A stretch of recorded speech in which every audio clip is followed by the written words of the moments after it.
نحمده ونصلي ونسلم على رسوله الكريم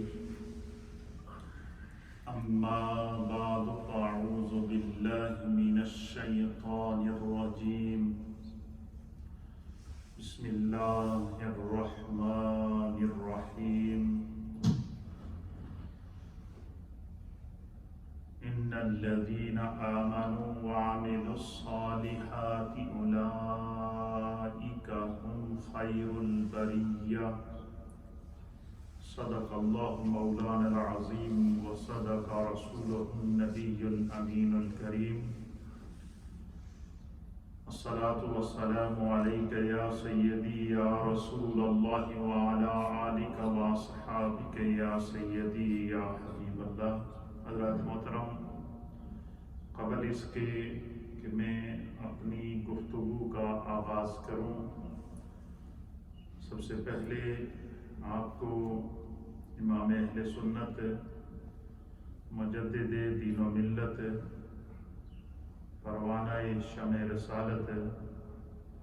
امام احمد رضا خان محدث بریلی رحمۃ اللہ علیہ کا لکھا ہوا نعتیہ کلام، جسے حضرت علامہ مولانا قاری زاہد شریف صاحب نے بڑی محبت سے پیش کیا ہے، آئیں پہلے اس کو سنتے ہیں اور پھر انشاءاللہ گفتگو کا آغاز کرتے ہیں.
لب ہیں گلہائے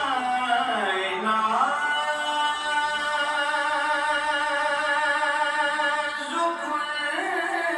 کے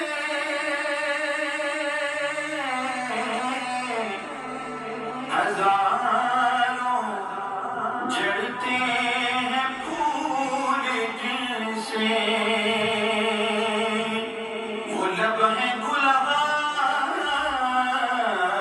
نازک کے ہزاروں جڑتے ہیں پھول جن سے گلاب گلشن میں دیکھ بلبل یہ دیکھ گلشن گلاب میں ہے گلاب گلشن میں دیکھ بلبل مکھ چند بدر شاشانی مت چمکے لاٹ نورانی کالی زلف تیک مستانی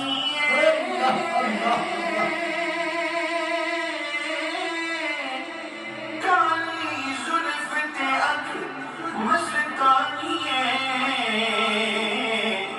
مخمور یقین مدبریاں گلاب گلشن میں دیکھ بلبل اس صورت نو میں جانا کھا کے جانے جانا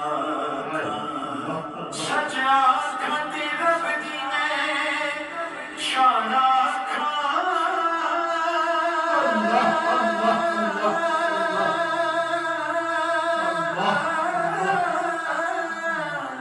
سچ آنکھا تیرا بدی میں شانا کھا جس شان تو شانہ سب بڑیاں گلاب گلشن میں دیکھ بلبل یہ دیکھ گلشن گلاب میں اٹھا دو پردہ دکھا دو چہرہ کریم ایسا ملا کہ جسے کے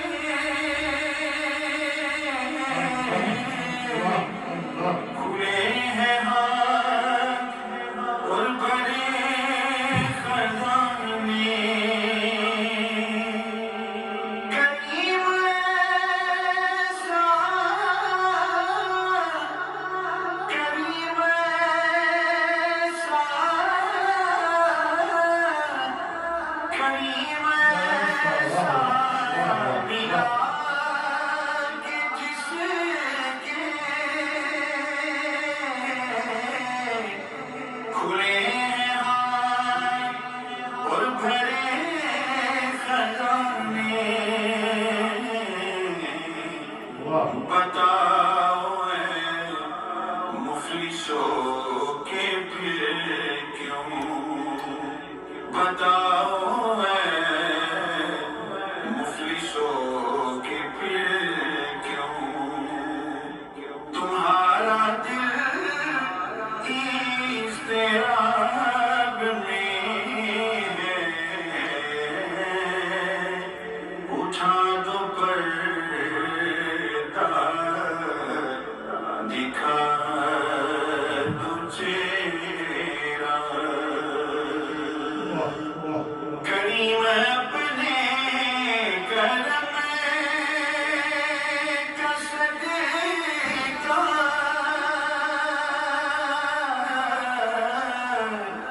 لئیم بے قدر کو نہ شرما کریم اپنے کرم کا صدقہ لئیم بے قدر کو نہ شرما تو رضا سے حساب لینا رضا بھی کوئی حساب میں تو رضا سے حساب لینا رضا بھی کوئی حساب میں اٹھا دو پردہ دکھا دو چہرہ سبحان اللہ و بحمدہ سبحان اللہ العظیم۔ حضرت محترم امام اہل سنت پروانہ عشق و محبت امام احمد رضا خان محدث بریلی رحمۃ اللہ علیہ کا لکھا ہوا یہ نعتیہ کلام جس محبت سے لکھا گیا اسی محبت سے ہمارے برادر مکرم جناب قاری وزاہد شریف صاحب نے پڑھا۔ اللہ تعالیٰ اپنی بارگاہ میں قبول فرمائے۔ آج کی خصوصی مجلس 11ویں شریف کی مجلس ہے اور محبوب سبحانی الشیخ عبدالقادر الجیلانی حضور غوث اعظم رضی اللہ تعالیٰ عنہ کے اثار ثواب کی جائے گی۔ آئندہ آنے والی جو مجلس ہے انشاءاللہ العزیز وہ داتا علی حجویری سرکار لاہوری حضور داتا گنج بخش رحمۃ اللہ علیہ کا عرس بھی اسی ماہ سفر کی 18 اور 19 سفر اور 20 سفر کو ہوتا ہے، تو اس کے بعد والی جو محفل ہوگی وہ داتا علی حجویری کے اصالِ ثواب کے لیے ہوگی۔ اور چونکہ اسی مہینے کی 25 سفر کو امام اہل سنت امام احمد رضا خان محدث بریلی رحمۃ اللہ علیہ کا عرس ہوتا ہے، تو اس کے بعد والی جو مجلس ہے وہ اعلیٰ حضرت امام احمد رضا کے اصالِ ثواب کے لیے رحمۃ اللہ تعالیٰ علیہ ہوگی۔ اور اس کے بعد والی جو مجلس ہے وہ مجدد الفسانی شیخ احمد سرخاندی رحمۃ اللہ علیہ کا عرس پاک اور تاجدار گورڑا حضرت پیر میر علی شاہ صاحب گورڑی رحمۃ اللہ علیہ کا بھی عرس پاک کسی سفر کے مہینے کے اندر ہوتا ہے۔ تو انشاءاللہ یہ جتنے ہمارے اکابر اولیاء کاملین ہیں جن کا سفر کے بابرکت مہینے میں عرس پاک ہوتا ہے، ان کو ہم اپنی یہ مجالس اصالِ ثواب کریں گے اور ان بزرگان دین اولیاء کاملین پاکان امت کے صدقے دعا کریں گے کہ اللہ تعالیٰ اس امت سے اس مشکل کو آزمائش کو اٹھائے۔ اور جتنے احباب خواتین و احباب ریڈیو کے ذریعے سوشل میڈیا کے ذریعے ہماری اس مجلس کے ذریعے اس محفل کو سن اور دیکھ رہے ہیں، اللہ تعالیٰ اسے اپنی بارگاہ میں قبول کر کے ہم سب کے گناہوں کا کفارہ بنائے۔ ایک حدیث پاک آپ کی خدمت میں پیش کروں گا اور پھر تھوڑا سا ذکر اور پھر دعا کریں گے۔ آج کی اس 11ویں شریف کا خصوصی اہتمام ہمارے حاجی شوکت صاحب کرافٹن اسٹریٹ والے ان کے گھر والوں کی جانب سے، خالہ کنیز صاحبہ کی جانب سے لنگر شریف کا اور تبرک کا اہتمام کیا گیا ہے غوث پاک کے اصالِ ثواب کے لیے۔ تو اللہ ان کی طرف سے اس محبت کو اپنی بارگاہ میں قبول فرمائے اور نبی پاک کی پوری امت کو انشاءاللہ اصالِ ثواب کیا جائے گا۔ حضور نبی اکرم صلی اللہ تعالیٰ علیہ وآلہ وسلم ہمارے پیارے نبی ہیں، آخری نبی ہیں، اور اللہ اللہ تعالیٰ کے محبوب ہیں، اللہ تعالیٰ نے اپنے محبوب کو بڑی عظمتیں عطا فرمائیں، مقام عطا فرمائے، اور بسا اوقات تو اللہ تعالیٰ کو اپنے محبوب پر ایسا رشک آتا تھا کہ رب کریم نے محبوب علیہ السلام کو خود ان کا مقام دکھایا۔ پھر بسا اوقات ایسے معاملات آتے تھے کہ اللہ تعالیٰ حضور علیہ السلام کو آپ کی امت کے نیک اعمال دکھاتا تھا، اور پھر اس کے اوپر جو ان کو اجر ہوتا تھا اس اجر کو بیان کیا دکھاتا تھا، اس منظر کو اللہ تعالیٰ دکھاتا تھا۔ حضور علیہ السلام اپنی امت کے جب اچھے اعمال کو دیکھتے تو آپ پر خوشی کے اثرات آتے۔ پھر نبی پاک صلی اللہ تعالیٰ علیہ وسلم نے فرمایا کہ معراج کی شب میرے رب نے میری امت کے وہ گناہ بھی دکھائے کہ جن کو شریعت نے منع کیا ہے، اور ان گناہوں کی پاداش میں میرے امتیوں کو جو عذاب دیا جا رہا تھا اس عذاب کو بھی دکھایا۔ اور سرکار دو عالم صلی اللہ تعالیٰ علیہ وآلہ وسلم نے معراج سے واپس تشریف لا کر قصہ معراج کو پورا بیان کر کے یہ بتایا کہ نیکی کرنے والے کا اللہ نے کیا اجر رکھا ہے اور گناہ کرنے والے کی اللہ نے کیا سزا رکھی ہے۔ یہ ساری چیزیں اللہ کے حبیب علیہ السلام نے قیامت تک آنے والی اپنی امت کو سمجھا دیا، تاکہ امتی کی فکر، امتی کا تصور، امتی کا تخیل، امتی کا خیال، امتی کی سوچ اور امتی کی جو فکر ہے وہ ہمیشہ نیکی کی طرف راغب ہو جائے۔ تو یہ جو حدیث میں آپ کے سامنے بیان کر رہا ہوں، اس حدیث کا مفہوم یہ ہے، اس کو پہلے آپ مفہوم سن لیں، پھر میں حدیث کا ترجمہ کروں گا تو آپ کو اور آپ کے روحانیت کے اندر، آپ کے علمی ذوق کے اندر اور آپ کے ایمان کے اندر اور تازگی پیدا ہوگی۔ جس طرح حضور علیہ السلام کو اللہ تعالیٰ نے ان کا مقام دکھایا، اسی طرح اس حدیث کے اندر اللہ تعالیٰ نے اپنے پیارے محبوب علیہ السلام کو قیامت تک آنے والی اپنی امت کی نیکیاں دکھائیں، اور ان نیکیوں کے اوپر جو امت کو اجر دیا جاتا ہے اس اجر کو بھی دکھا دیا، اور پھر فرشتوں کی اس بحث اور اس مباحثے کو اور فرشتوں کے اس بحث و تکرار کو اللہ تعالیٰ نے محبوب علیہ السلام کو دکھایا کہ فرشتے اہل ایمان جو زمین کے اوپر نیک اعمال کرتے ہیں ان کے بارے میں کتنے خوش ہوتے ہیں، اور اللہ تعالیٰ سے اس کے اجر کے لیے، مومنین کے لیے اللہ کے فرشتے بھی دعا کرتے ہیں۔ تو یہ نبی پاک صلی اللہ علیہ وسلم کی امت کی خصوصیت ہے کہ اللہ تعالیٰ نے ہمیں نبی پاک صلی اللہ تعالیٰ علیہ وسلم کے امتی ہونے کی برکت سے اور حضور علیہ السلام کی امتی ہونے کی نسبت کی برکت سے خداوند قدوس نے نبی علیہ السلام کی امت کو خیر الامم کا تاج پہنایا۔ اللہ تعالیٰ ہمیں نیکی پر زندگی گزارنے کی توفیق عطا فرمائے۔ میرے سامنے جو حدیث پاک ہے اس کو امام مسلم نے صحیح مسلم کتاب المساجد کے اندر نقل فرمایا ہے۔ اسی طریقے سے اس حدیث کو امام نسائی نے سنن نسائی کی کتاب الصلاۃ کے اندر نقل فرمایا ہے۔ اسی طریقے سے سنن کبریٰ کے اندر یہ حدیث موجود ہے۔ مصنف ابن ابی شیبہ نے اس حدیث کو بھی نقل فرمایا ہے۔ امام ترمذی نے سنن ترمذی کتاب التفسیر کے اندر اس حدیث کو نقل فرمایا ہے۔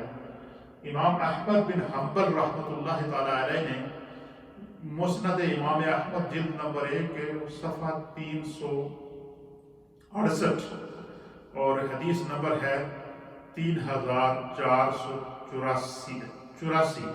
اس کے اوپر اس کو نقل فرمایا ہے۔ اسی طریقے سے امام دارمی نے بھی نقل فرمایا۔ متعدد محدثین نے اس حدیث کو تمام تر سندوں کے ساتھ نقل فرمایا ہے، اور یہ نبی پاک صلی اللہ علیہ وسلم کی امت کے لیے خاص حدیث ہے، جس کو میرے آقا علیہ السلام نے بیان فرمایا، اور حضور علیہ السلام فرماتے ہیں کہ میری امت کا یہ مرتبہ میرے رب نے مجھے دکھایا ہے۔ کیسے دکھایا ہے؟ آئیے آپ کو سناتے ہیں حدیث پاک، پوری محبت سے سنیے گا اور دل میں درود پاک بھی پڑھتے رہیں تاکہ نبی پاک صلی اللہ علیہ وسلم کی اس حدیث کی برکات ہمیں نصیب ہو جائیں۔ عن ابن عباس رضی اللہ تعالی عنہ، حضرت عبداللہ ابن عباس رضی اللہ تعالی عنہ بیان کرتے ہیں کہ قال رسول اللہ صلی اللہ تعالی علیہ وآلہ وسلم آتانی اللیلۃ ربی تبارک و تعالی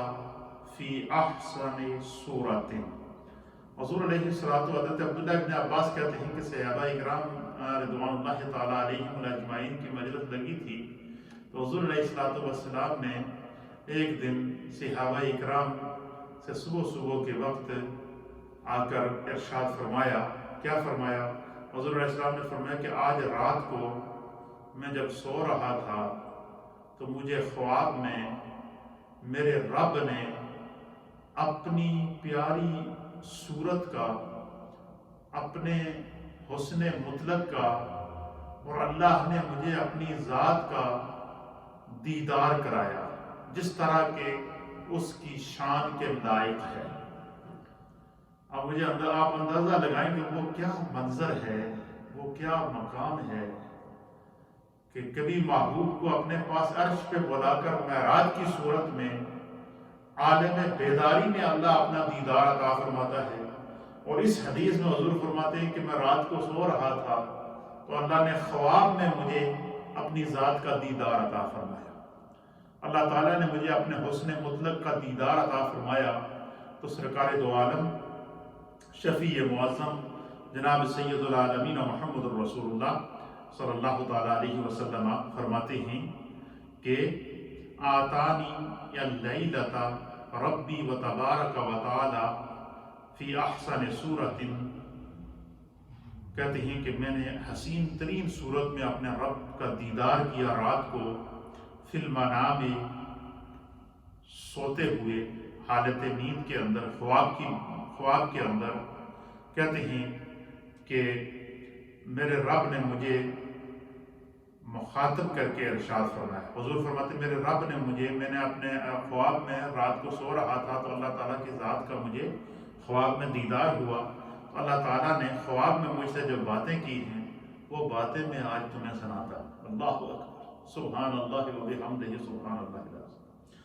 کہتے ہیں کہ فقال، نبی پاک فرماتے ہیں کہ اللہ تعالیٰ نے جو خواب میں مجھے اپنا دیدار اور اپنی ملاقات عطا فرمائی، اس میں اللہ تعالیٰ نے مجھے مخاطب کر کے فرمایا یا محمد، اے میرے محمد صلی اللہ تعالیٰ علیہ وآلہ وسلم. سبحان اللہ. اللہ تعالیٰ نے اپنے محبوب کو اپنے اسم ذاتی کے ساتھ مخاطب فرمایا کہ یا محمد، اے محمد، هل تدری فیما یختصم الملاء الاعلی، اے میرے محبوب کیا تم جانتے ہو کہ وہ آسمان کے اوپر موجود جو بڑے فرشتے ہیں جن کے ذمہ اللہ تعالیٰ نے دنیا کا نظام لگایا ہوا ہے، ان کی مختلف ڈیوٹیاں ہیں. اللہ کے جو 4 مقرر بڑے فرشتے ہیں ان میں سے ان کی چند ڈیوٹیاں ہیں جن کو وہ ادا کر رہے ہیں. ان میں جبرائیل علیہ السلام ہیں، اور جبرائیل علیہ السلام کی یہ ڈیوٹی اللہ کی طرف سے تھی کہ وہ اللہ کے جتنے انبیاء، کم و بیش 1.25 لاکھ انبیاء اور مرسلین جو دنیا میں آئے، ان تمام نبیوں کے پاس اللہ کی طرف سے وحی لے کر آتے تھے، پیغام لے کر آتے تھے، تعلیم لے کر آتے تھے، کتاب لے کر آتے تھے،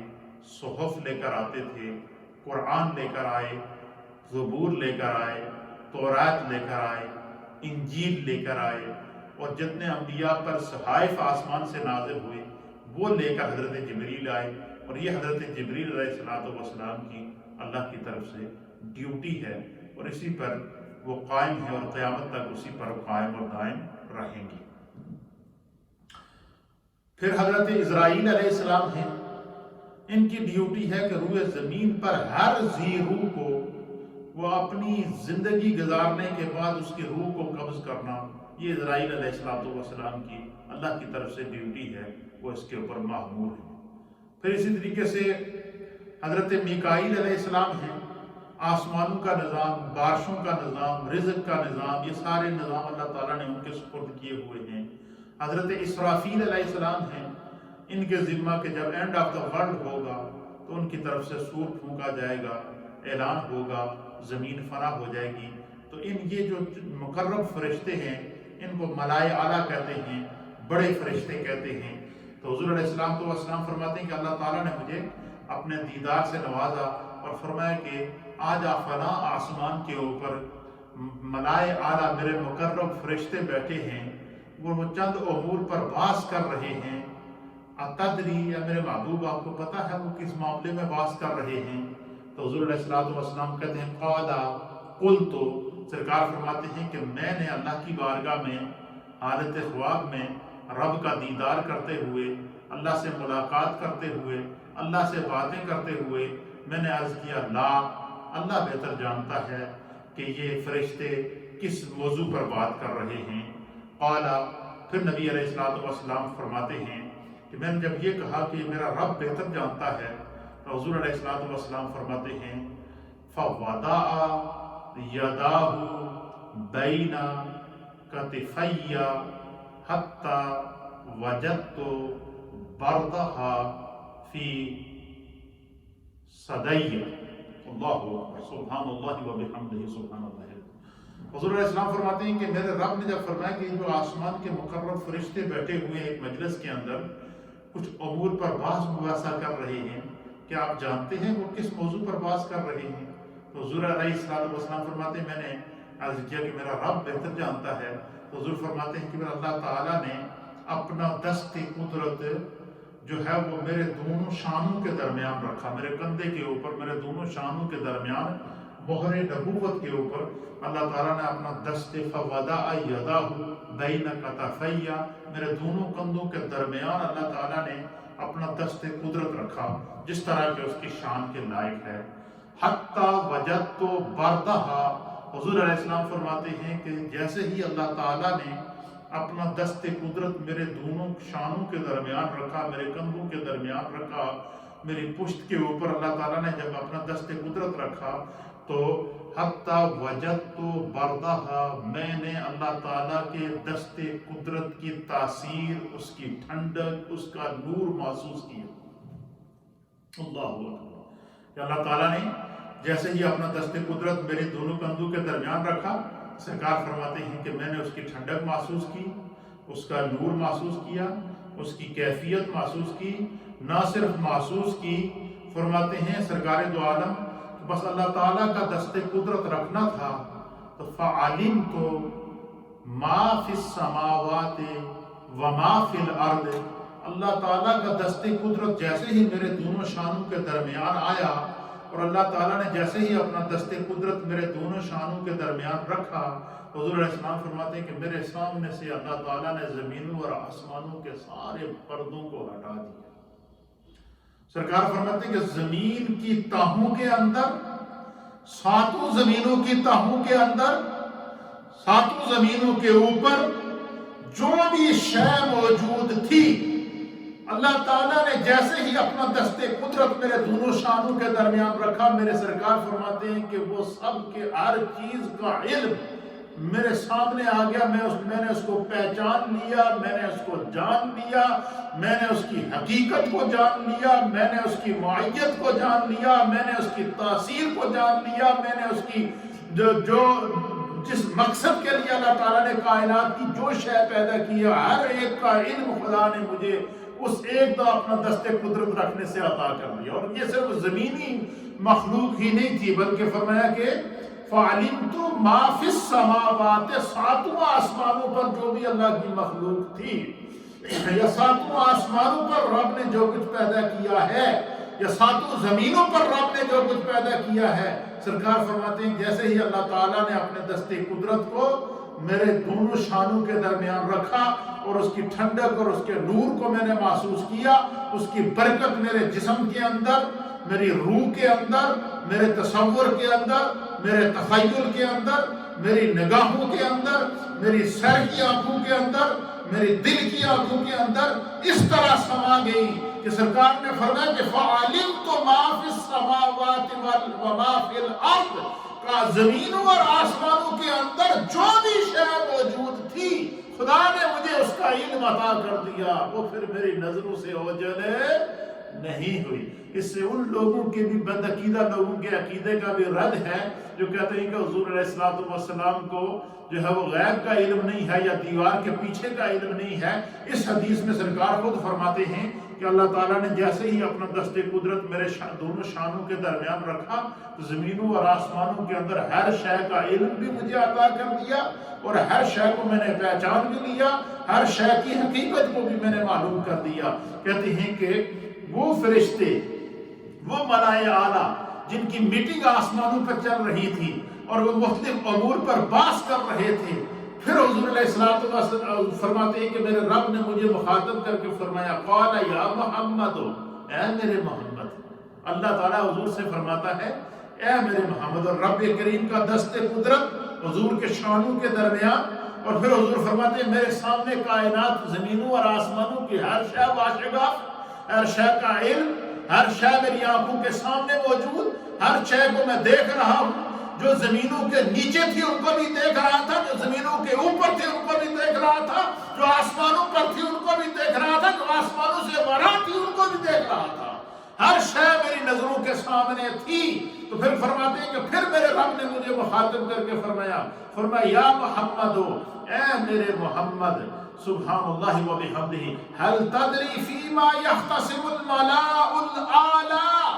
اب ذرا دیکھو تو صحیح کہ وہ فرشتے کہاں ہیں اور کیا کر رہے ہیں، وہ جو ملائے اعلیٰ ہیں وہ کیا کر رہے ہیں۔ تو حضور علیہ السلام فرماتے ہیں کہ میں نے دیکھا کہ جبریل بھی بیٹھے تھے، میں نے دیکھا میکائیل بھی بیٹھے تھے، میں نے دیکھا اسرائیل بھی بیٹھے تھے، میں نے دیکھا اسرافیل بھی بیٹھے تھے، میں نے دیکھا اللہ کے مقرب فرشتے بیٹھے تھے، ان کی ایک پوری نشست لگی ہوئی تھی اور وہ میری امت کے اعمال کے اوپر بحث کر رہے تھے، میری امت کے نمازوں پر بحث کر رہے تھے، میری امت کے سجدوں پر بحث کر رہے تھے، میری امت کے اعمال پر بحث کر رہے تھے، میری امت کے وضو پر بحث کر رہے تھے، میری امت کو جو خداوند قدوس نے عبادت کی توفیق عطا فرمائی ہے، جو لوگ نمازیں پڑھتے ہیں، فرائض ادا کرتے ہیں، وضو کرتے ہیں، سختی اور شدت کے موقع کے اوپر جو ہے وہ سردیوں کے اندر بھی وضو کر کے باجماعت نماز ادا کرتے ہیں، وہ فرشتے ان بندوں کے اجر کو بیان کر رہے تھے، ان کی عادتوں کا ذکر کر رہے تھے اور ایک دوسرے کے ساتھ بحث کر رہے تھے کہ یہ لوگ کیسے ہیں کہ سردی کی پرواہ نہیں ہے، سردیوں میں بھی نماز نہیں چھوڑتے، جو مشکل ٹائم میں بھی فرائض کی ادائیگی کرتے ہیں، جو خداوند قدوس نے ان کے ذمہ حقوق، فرائض، واجبات لگائے، سنن لگائے ہیں، ان تمام کو وہ ادا کرنے میں مصروف ہیں۔ تو فرمایا ملائے اعلیٰ، وہ مقرب فرشتے آپس میں میری امت کے نیک اعمال پر بحث کر رہے تھے، میں ان کو دیکھ بھی رہا تھا، ان کی آوازیں بھی سن رہا تھا اور اپنے رب کا دیدار بھی کر رہا تھا۔ کتنا خوبصورت منظر ہوگا وہ، کتنا عظیم منظر ہوگا وہ کہ میرے مصطفیٰ کریم بیان کرتے ہیں۔ اس سے آپ مقام مصطفیٰ، عظمت مصطفیٰ اور رفعت مصطفیٰ کا اندازہ لگائیں۔ حضور فرماتے ہیں کہ جب اللہ نے مجھے فرمایا کہ معبود اب تو دیکھو ملائے اعلیٰ کیا کر رہے ہیں، قل، تو سرکار فرماتے ہیں پھر میں نے عرض کیا نعم یا رب کریم، اب تو مجھے وہ مقرب فرشتے بھی نظر آ رہے ہیں، ان کی مجلس بھی نظر آ رہی ہے، اور جن معاملات میں وہ بحث کر رہے ہیں وہ معاملات بھی نظر آ رہے ہیں، اور وہ بحث کس معاملے میں کر رہے ہیں۔ سرکار تعالیٰ کہتے ہیں میں نے عرض کیا فی الکفارات والکفارات، اور پھر کہتے ہیں کہ حضور علیہ السلام فرماتے ہیں کہ میں نے دیکھا کہ ملائے اعلیٰ کفارات کے مسئلے میں جو اللہ تعالیٰ نے ان کے اوپر فرض کیے ہیں، فرائض کیے ہیں، ان کے مسئلے میں وہ بحث کر رہے ہیں کہ میری امت کے جو ان کے اوپر جو اللہ تعالیٰ نے واجبات کیے ہیں، فرائض کیے ہیں، کفارات جو ان کے ذمہ لگائے ہیں، وہ جب ان کو ادا کرتے ہیں تو اس کی کیا اللہ کے ہاں برکت ہے، اور اگر وہ ان کو چھوڑ دیں اور ان کی وہ ان میں سستیاں کریں تو ان کی کیا سزا ہے۔ اس معاملے پر فرشتے آپس میں بحث کر رہے تھے اور میں ان کی بحث کو سن رہا تھا۔ پھر فرماتے ہیں سرکار میں نے عرض کیا کہ المکث فی المساجد بعد الصلاوات، سبحان اللہ۔ حضور علیہ السلام فرماتے ہیں کہ پھر میں نے عرض کیا کہ وہ کفارات کے بارے میں بحث کر رہے تھے، جھگڑ رہے تھے۔ پھر جو ہے میں نے عرض کیا کہ ہاں یا رب کریم، میں ان کو دیکھ رہا ہوں کہ وہ کفارات کے بارے میں بات کر رہے ہیں، پھر میں ان کو دیکھ رہا ہوں فرشتوں کو کہ وہ نماز کے بعد مسجد کے میرے ان امتیوں کو جو 5 وقت کی نماز آ کر مسجد میں پڑھتے ہیں اور پڑھنے کے بعد ان کی خواہش ہوتی ہے کہ ہم مسجد میں ہی بیٹھ کے ایک نماز پڑھ کے دوسری کا انتظار کریں، مسجد میں بیٹھنے کو زیادہ ترجیح دیتے تھے اور مسجد میں بیٹھ کر زیادہ تر وہ اللہ تعالیٰ کی عبادت میں مصروف رہتے تھے، تو ان کے اس اجر کو فرشتے بیان کر رہے تھے۔ پھر فرمایا کہ اللہ تعالیٰ ان لوگوں کے وہ یا رب کریم ملائے اعلیٰ ان لوگوں کی عظمت کو بیان کر رہے ہیں کہ فرمایا کہ والمشی علی الاقدام الی الجماعت، کہ سخت سردیوں کے موسم کے اندر، مشکل وقت کے اندر جو ہے وہ لوگ وضو کر کے پیدل چل کے اللہ کی نماز ادا کرنے کے لیے جماعت کے لیے مسجدوں میں چل کر آتے ہیں، فرشتے ان کے اجر کو بیان کر رہے ہیں۔ اور فرمایا کہ اسباغ الوضوء علی المکارہ، فرمایا کہ وہ جو ہے وہ مشقت کے وقت وضو کر کے مسجد میں آنے کی جو فضیلت ہے اس کے اوپر بحث کر رہے تھے۔ پھر فرمایا کہ وہ آپس میں یہ کہہ رہے تھے کہ من فعل ذالک عاشا بخیر ومات بخیر وکان من خطیئتی کیوم ولدتہ امہ۔ حضور فرماتے ہیں کہ میں نے دیکھا کہ فرشتے بحث کر رہے ہیں کیا کہ جو ان پر فرائض اللہ نے فرض کیے ہیں میری امت پر، وہ ان فرائض کو اگر ادا کریں گے تو ان کو کیا اجر ملے گا، پھر جو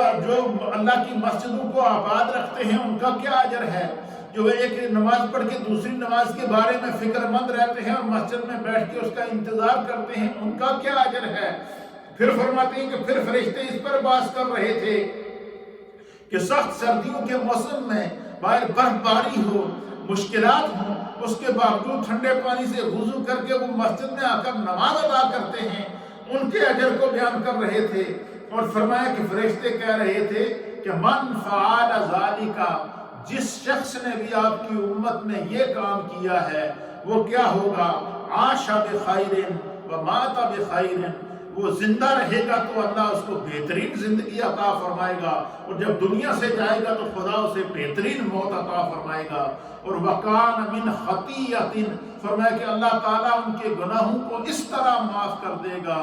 کہ ولدتہ امہ، گویا کہ اس کی ماں نے اسے ابھی جنم عطا فرمایا۔ تو اس حدیث سے ہم نے کیا سیکھا ہے؟ اس حدیث سے ایک تو یہ سیکھا ہے کہ اللہ تعالیٰ نے نبی اکرم صلی اللہ تعالیٰ علیہ وسلم کو اپنے حسن مطلق کا دیدار کرایا۔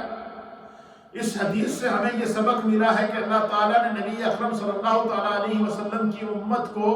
جو ان کے اوپر فرائض ہیں، واجبات ہیں، حقوق ہیں اور جو عبادات ہیں ان کے ادا کرنے کی جو فضیلت ہے وہ دکھائی ہے، اور پھر حضور نے اس کو اسی انداز سے بیان کر دیا تاکہ قیامت تک میری امت کو نماز پڑھنے کا ذوق پیدا ہو، 5 وقت کی نماز جو اللہ نے اس پر فرض کی ہے وہ اس میں سستی نہ کریں، جو اللہ نے ان کے ذمہ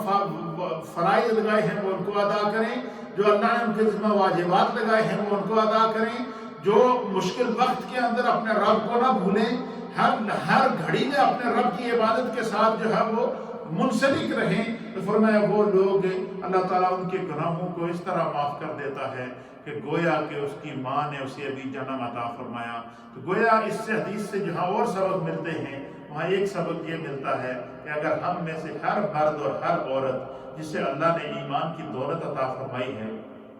وہ یہ چاہے کہ مرنے سے پہلے خدا اس کے سارے گناہ معاف کر دے، تو اللہ نے جو اس کے ذمہ فرائض لگائے ہیں وہ ان میں سستی نہ کرے، اللہ نے جو اس کے ذمہ حقوق لگائے ہیں وہ اس کی سستی نہ کرے۔ میرے دوستوں، میرے بزرگوں، میری مائیں، میری بہنیں سوشل میڈیا کے ذریعے، ریڈیو کے ذریعے اس وقت آپ میری آواز کو سن رہے ہیں، خدا کی رحمت ہمیں آوازیں دے رہی ہے۔ آج دیکھیں ہم کورونا وائرس جیسی وبا سے گزر رہے ہیں، کتنی مشکلات میں ہیں ہم لوگ، کوئی زندگی کا پتہ نہیں ہے کہاں اور کب اور کس لمحے ختم ہو جائے گی۔ اس لیے جو خدا نے ہمارے ذمہ حقوق اور فرائض لگائے ہیں ہمیں ان کو ادائیگی میں سستی نہیں کرنی چاہیے۔ اللہ تعالیٰ ہمیں دین کو سیکھ کر عمل کے توفیق عطا فرمائے۔ اس حدیث سے بہت سارے سبق ہم نے سیکھے۔ اس حدیث میں مسجد کی فضیلت ہے، اس حدیث میں مسجد میں جا کر نماز پڑھنے کی فضیلت ہے،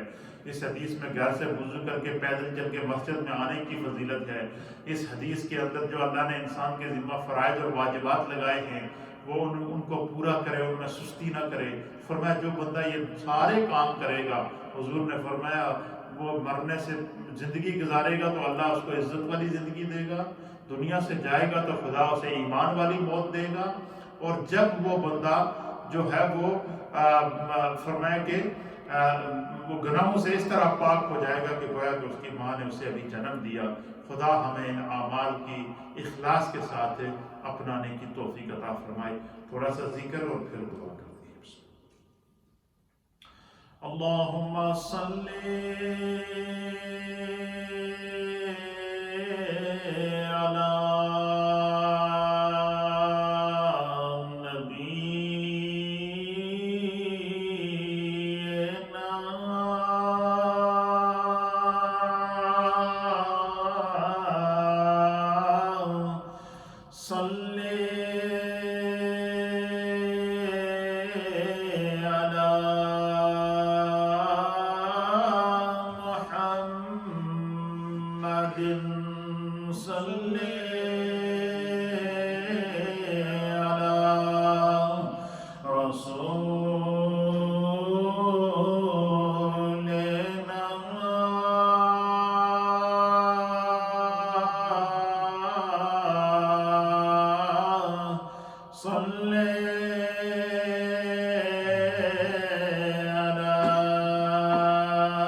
اللہ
وسلم اللہ اللہ اللہ اللہ اللہ اللہ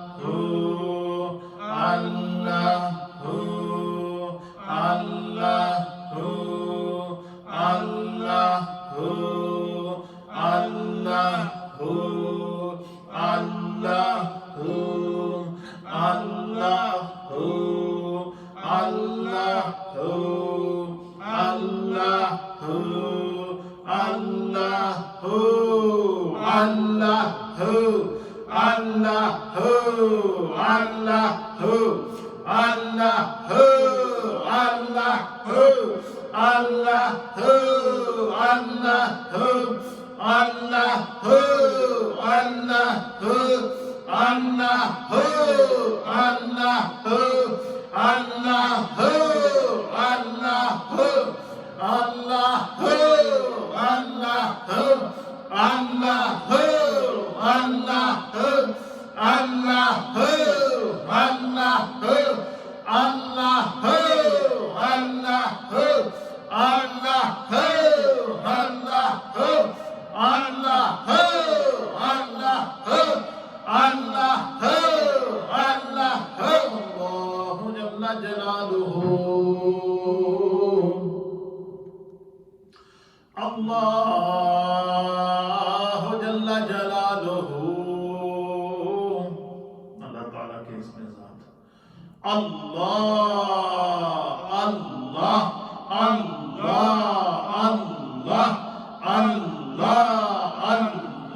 اللہ اللہ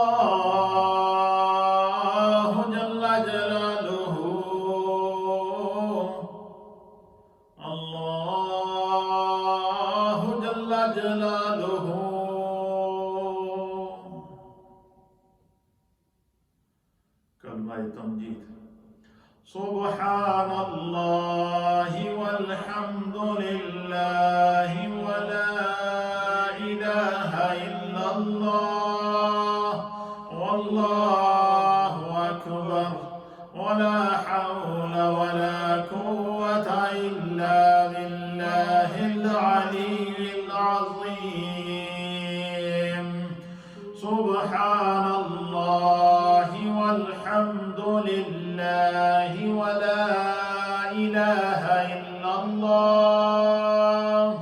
واللہ اکبر ولا حول ولا قوة الا باللہ العلی العظیم سبحان اللہ والحمد للہ ولا الہ الا اللہ واللہ اکبر ولا حول ولا قوة الا باللہ العلی العظیم۔ سب حضرات جو اپنے گھروں میں موجود ہیں، ریڈیو کے ذریعے یا سوشل میڈیا کے ذریعے ہمارے اس پروگرام کو اس وقت واچ کر رہے ہیں، چونکہ خصوصی مجلس 11ویں شریف کی ہے اور پراپر ڈے ہے 11ویں شریف کا، غوث پاک کی بارگاہ میں نذرانہ ہے۔ اب ہم دعا کی طرف بڑھیں گے۔ آج کی اس خصوصی مجلس کا اہتمام ہے ہمارے حاجی شوکت صاحب کے گھر سے خالہ کنی صاحبہ کی جانب سے ایک قرآن حکیم کا ختم کیا گیا، لنگر شریف کا، لنگر غوثیہ کا اہتمام تبرک کا کیا گیا، اللہ اپنی بارگاہ میں قبول فرمائے۔ جتنے خواتین و احباب مجھے سن رہے ہیں، آپ بھی اپنی طرف سے سورہ فاتحہ شریف پڑھ لیں، سورہ اخلاص شریف کی تلاوت کر لیں اور دعا میں شامل کر لیں، اور ہر ایک اپنے دل میں جو بھی مراد ہے، جو اس کی ضرورت ہے، جو اس کی پریشانی ہے، جو اس کی مشکل ہے، اس کو دل میں رکھ کے نبی پاک کے وسیلے سے اور اللہ کی بارگاہ میں میرے ساتھ دعا میں آمین کی صورت میں شامل ہو جائیں، تاکہ اللہ ہم سب کی مشکلات، مصائب اور آلام اور پریشانیوں کو دور فرمائے۔ اللہم صلی علی سیدنا و نبینا و مولانا محمد وعلی آل سیدنا و نبینا و مولانا محمد صلاۃ دائمۃ مقبولۃ تؤدی بہا عنا حقہ العظیم۔ ایک قرآن حکیم ہمارے حاجی اعظم صاحب کی طرف سے پڑھا گیا ہے، اس کو بھی اس میں شامل کریں گے۔ سورہ یاسین شریف ہمارے بھائی افضل صاحب کی طرف سے، چودھری خلیل صاحب کی طرف سے، جتنے اوراد و وظائف تسبیحات اور تحلیلات ہم نے پڑھی ہیں، جو ذکر اذکار کیا گیا ہے، درس و تدریس کیا گیا ہے، اللہ ان تمام حسنات کو اپنی بارگاہ میں قبول فرما۔